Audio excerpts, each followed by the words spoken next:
Ampo, alang sa mga nawad-an og panarbaho. Amahan nga manggiloy-on, kaming tanan nagpabiling buhing saksi sa imong kaayo ug gahom. Ikaw ang angay daygon sa tanang panahon ug higayon.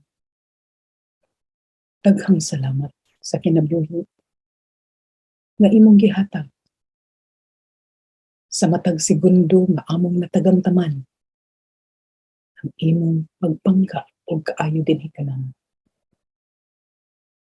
Akong gihamyo karon ng mga igsuon nga nawad-an og pagpanarbaho nga mao'y gisaligan sa ilang panginabuhian sa ilang matag pamilya. Ginoo, kaluy-an mo ang tanang mga nag-anto sa kawad-on, ang matag pamilya nga gipanggutong.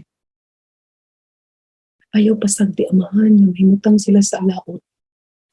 Taliwala ni ining kalisod.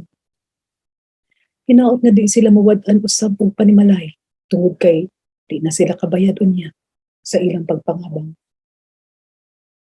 Ginoo, pun-a sa gugma ug grasya ang matag pamilya nga nanginahanglan.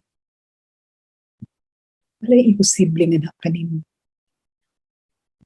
Himaot nga makabato na sila og pag-empleyo nga ila kayong gikinahanglan sa karon. Uban ni ibuligi sila sa imong grasya nga magpabilin silang madasigon ug maampuon sa bisan pa mang unsang kalisod, sa bisan pa mang unsang hagit. Ilakip na usab ang panahon nga masadya og hitik ug grasya na unta dili sila mahikalimot kanimo. Daghang salamat sa pagdungog niining paghampo. Himaya ka.